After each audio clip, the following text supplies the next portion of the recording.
I'll be documenting here and now an important observation uh, that my mind has focused upon recently.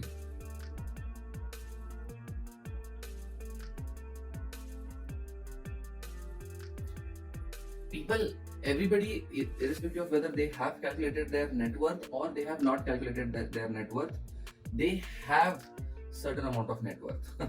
Just like an individual and a company, irrespective of whether they are keeping track of their balance sheet or they are not keeping track of their balance sheet, irrespective of that, they do have a balance sheet.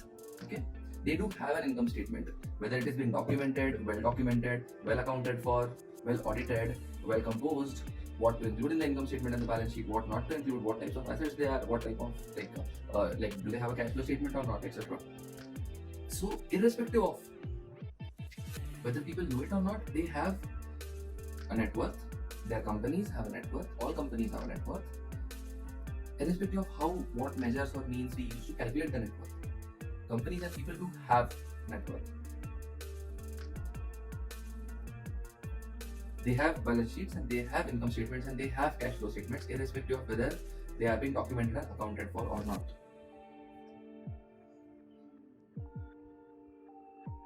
Now, having said that, we have to understand how people think internally, how their microstructure of the brain works as far as wealth and finances are concerned. People actually think in terms of percentage of their own net worth. Let's understand this. People think in terms of percentage of their net worth.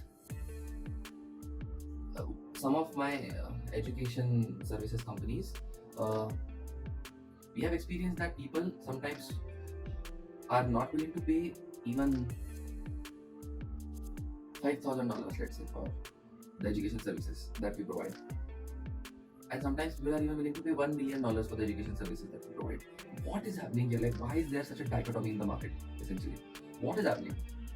Of course, see, the technology component, like the richest people on earth, like I have already remarked this, the richest people and the wealthiest people on earth are also using the same technology.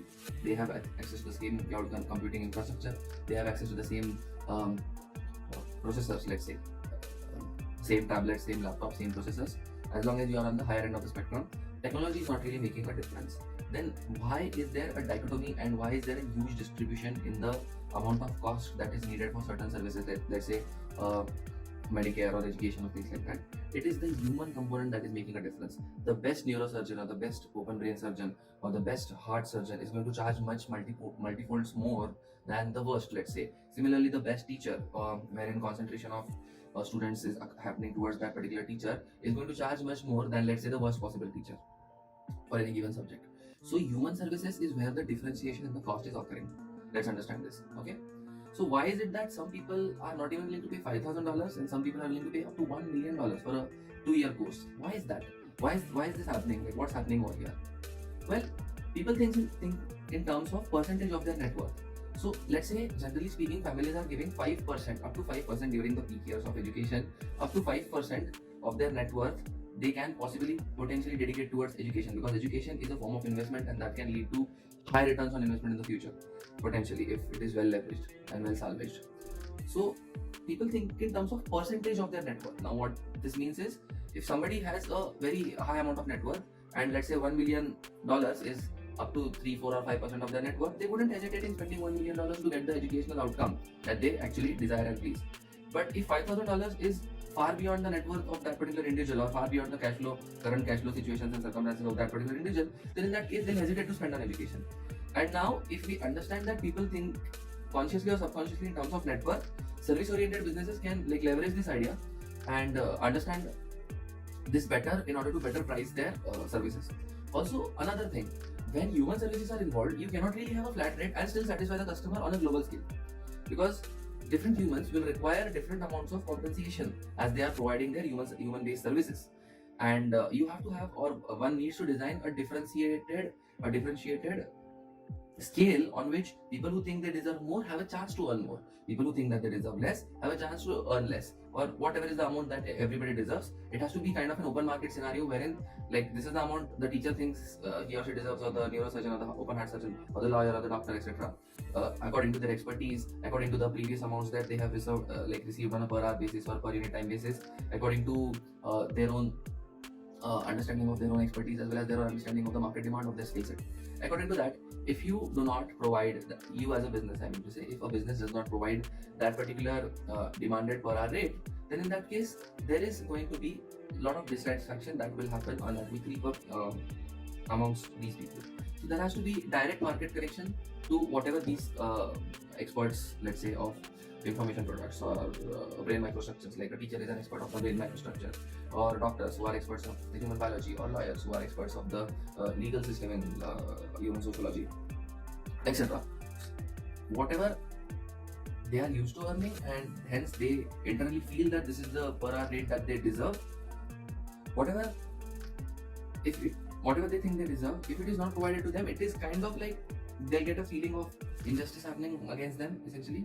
So it is important for businesses to design their systems, processes, and protocols in such a manner that these members who associate with the business are satiated and satisfied, and feel satisfied that okay, they are earning what they deserve in an open market competitive scenario. Let's focus back upon the fact that people think in terms of percentages of their net worth. So if there is a person, like let's say there is a child who is, let's say, 7 years old, and the child has earned 100 rupees in some, let's say, school competition, for instance, and the child decides to dedicate all 100 rupees, which is 100% of their net worth, in purchasing crayons and sketch pens and making a greeting card for their parents, both mom and dad, and the child goes and gives the greeting card to their mom and dad, then that is really, really very affectionate, and it involves a lot of gratitude, love, and affection. This particular action does. Now, let us say that same child is now, let's say, 25 years old and has worked either being self-employed or being a freelancer or work as an employee for the past 3 years, from age 22 to 25, let's say, post their formal education, and now is earning some amount of money, and let's say their net worth is $500,000, out of which, if they use 100 rupees, which is like $1.5, so if they use $1.5 to actually compose the greeting card, it will still have the emotional, sentimental value attached to it, but it will not have the net worth attached to it, essentially. So emotionally speaking, this is also very relevant and sentimental act. But when people donate or devote or assign huge percentages of their net worth, by the way, net worth should be calculated in terms of future value of time as well, okay? So time as well as money together combined in this combined fashion generate what the net worth of an individual actually is. I'll probably elaborate what makes sense and how to calculate net worth in another video, but let's focus upon the point at hand right now. Let's say the child who is 25 years old has, let's say, a spouse, and if now the child is not a child, let's say the man has a spouse, okay? Let's say it's a male child, and let's say the man has a spouse. Let us say that particular man dedicates $1.5 in order to do something, like let's say it's not the greeting card, let's say, which does not have any sentimental or emotional value attached with it, and let's not make it a greeting card in the earlier example as well, so that we can have uniformity of scenario as we conduct this thought experiment. So let's say the child had gifted 100 rupees worth of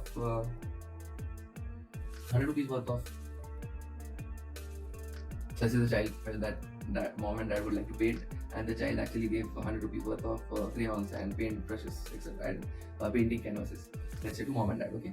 So that is 100% of that child's net worth. Let's understand this. Now let us say at age 25 the child is giving the same gift to their spouse: crayons, paintings, and a canvas to paint on, which let's say costs $1.5. Now the spouse is not going to think in terms of assuming time value of money is flat, basically, or let's say if it is inflated using interest rates, like we'll take the inflated amount. So let's say inflated amount is, let's absolutely assume it's according to the interest rates, it's going to be, let's say, 300 rupees, which is like $5. So approximately. So let's say $5 worth of gift the child gives the spouse, which is equivalent to like $1.5 many years ago, around 18 years ago. So this particular gift that the child has given to the spouse is not going to think that okay, it's such a lovely gift and it is so heartfully given, etc. The spouse is going to think that this fellow's net worth is $500,000, out of which he is dedicating very less amount, like less than 0.5%, even much lesser. So that is not going to mean such a huge deal compared to when the child gave the same gift when their net worth was 100 rupees or $1.5 essentially. Okay. So people think in terms of percentages of net worth. Now, from my interactions with the relatively wealthy on this planet Earth, from my limited interactions with them, because interactions will always be limited because time in life is limited and people are too many. So, based upon my interactions with the wealthy also fall into the smart category as well as the dumb category, and even like the dumbest category as well. And some are really, really very smart as well. So the entire demographic spectrum holds true for even those that are rich. And people who are not relatively smart, like, let their wealth be chipped at by like vultures and like investment brokerage firms and investment firms, etc., etc., and people who sell them insurance and investments, etc., and chip away their net wealth, and hence their net wealth erodes and corrodes and goes away. So let's talk about the relatively smart or wealthy, not the hereditary rich or like people who had fortune play a big role in their wealth generation, creation, and sustenance. Let's talk about the relatively smarter rich. Relatively smarter, relatively rich people on earth who don't really, like, when I say rich, what do I mean? I actually mean time rich. So they have actually aligned their lifestyle in such a manner that they don't really have to give in their time in order to generate wealth. So hence now they can allocate their time in order to do what they want, and wealth, the channels of wealth flow alongside. Alright, let's understand this. So talking about the relatively wealthy people, let's talk about them. Talking about the relatively wealthy people who don't have to exchange time for money, who no longer have to exchange time for money. Okay, so let's talk about those relatively wealthy people. Like we have remarked earlier, people think in terms of their net wealth. Okay, now let's say if a salesperson was trying to sell them, let's say a car that generally costed $100,000, and that same car, let's say the salesperson was trying to sell them for $1 million. Now, will that rich person, if they are smart, if not, if they are foolish and like people can easily chip away at their net worth, if that particular rich person or those particular set of rich people are smart, will they buy a $100,000 car for $1 million, considering that it is a utility instrument and not an investment? Like it's not an antique car owned by some celebrity or something like that. Basically, it's not like that. Let's assume. So, will those people buy a car that is worth $100,000 for $1 million? Is it going to happen if they are smart? Well, if it happens, they are by definition not smart, so it's not going to happen. Okay, that's the right answer. That's the right answer. It's not going to happen. They are not going to buy something that costs $100,000 for $1 million, even though $1 million might be less than 0.05% of the net worth. Also, that is a possibility. So, when we say that rich think in terms of percentage of their net worth, why are they bothered about not buying the car for $1 million instead of $100,000 when the car is costing $100,000? The answer is because they are smart. They understand equivalent and equivalence in products and services. They understand what equivalent products and services mean. They are not smart and rich by squandering their wealth. Let's understand. Okay, so they will not compare the cost of a utility item or service, product, good, etc. with what they can afford. So affordability is not in the equation when it comes to the smart rich people. They essentially will compare that particular commodity or service or good with other equivalent commodities. That is wherein they'll compare. And when they compare that particular good, product or service with other equivalent commodities, and they find that compared to the features of this particular good, service, product, commodity, other cars are like cheaper. Let's say some car might be for $90,000, something like that. Okay, so they'll go for a $90,000 car with equivalent set of features if they can find one, considering that they are the smart rich. That is what they'll do, and they'll not go for buying a car that costs actually $100,000 for $1 million, assuming that there is no goodwill, sentiment, emotions attached to that particular instrument or commodity. That is what a smart rich will do. I get pitched investments and I get pitched like via startups all the time, essentially. So sometimes salespeople who try to trick the rich is essentially also okay. Salespeople have all kinds of weird gimmicks and they try to play on human psychology, etc. Well, not with me and not with the smart rich as well.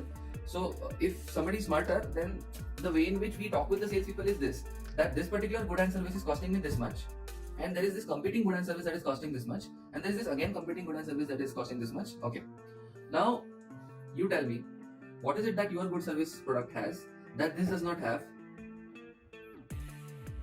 And let me analyze and understand the difference, and let me compare it with the price difference and whether it really is worth it. This is the way to talk with salespeople, because salespeople have sales training. Sales training can be gimmicky. Sales training can be manipulative on human psychology. Sales training can be win-lose rather than win-win. And I believe, and we as humans all should believe, only in the win-win philosophy in life. We have to win and make the other people around us whom we are dealing with also win in life. We cannot alone win, and we cannot let others win unless we are like in a charitable situation, or like exporting charity out to the world, expounding charity out to the world. So in business is war. Let's understand this. Business is like blood war. In business, when we are talking about making business deals, we have to win and we have to make the other person win as well. And people and teams and organizations and businesses who do not understand this and who do not internalize this win-win philosophy in life, well, I'm sorry to say, but all these businesses have ascension, plateau, descent, and the area under the curve, mathematically speaking, will essentially describe their lifetime. Ascension, plateau, descent of net value or book value, let's say. So the area under the curve of those businesses, that is integration of book value with respect to time. So that I call as the net. Let's invent a word, because people are not, I don't know a word that describes this. So let's say the lifetime of a business, the space time of a business, the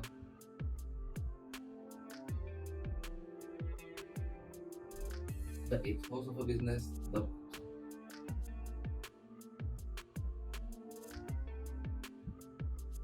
the substance of a business, the volume of a business. I'm talking about, let's say if you plot the book value of a business on the y-axis and time on the x-axis essentially, and we integrate to find the area under the curve, we'll find that all businesses have ascent, plateau, descent. Okay. If businesses are not accelerating really, they are plateauing in velocity, and if things go haywire, if there is like a lot of bureaucracy involved and there are no tailwinds and inefficient management is there, then they'll go just down. It's like that. The net lifetime of a business, the net impact of a business, the net influence of a business, the net synergy. Oh, since good businesses sustain, they are synergistic with not exactly what humanity should aspire to be, but with what humanity desires, essentially. Like, let's say humans might desire porn, but it's maybe something that humanity may or may not want to aspire towards. Like, I'm nobody to decide. I'm a liberal person. Like, global weighted democracy will decide that actually. So let's assume nicotine addiction. Let's put it out there that humanity is not going to want to get addicted to nicotine. Let's say. So let's say nicotine addiction is something that, let's assume that this is one factor that humanity does not desire. Let's assume this. So when humanity is not desiring nicotine addiction, let's say there is a business, like let's say the big tobacco industry of the 20th century and this particular era, today being the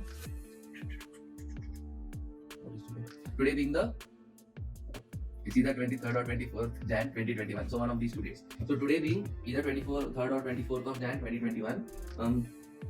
Like there has been a nicotine based industry, right, in this world. Let's assume that the businesses are in synergy with the human desire. So let's call this a new term that I have coined right now, which might be present in some literature that I'm not aware about. So I'm not really taking credit for it. I don't take credit for, and believe humans should not take credit for ideas.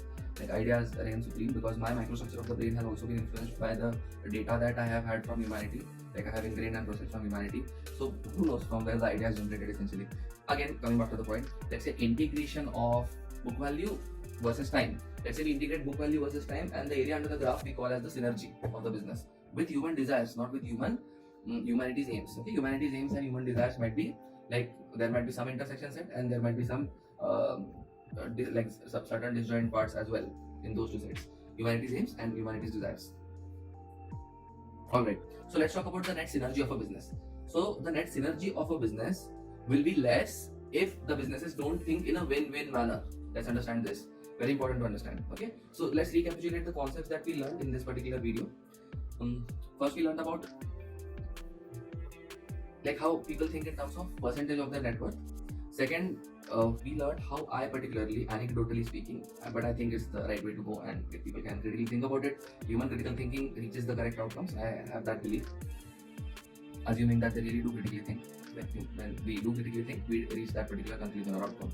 So let us say in the next phase of this video, we learned how the smart rich would kind of shield themselves against stupid sales tactics that tend to imply that since you can afford it, why not as well buy it? Essentially, see, the smart rich are not smart and rich because they squandered and like let vultures and salespeople like chip away at their wealth. But salespeople are not vultures. Again, see, this is the limitation of speech. All that is there in my brain cannot be communicated right now, here and now. Okay, so that's fine.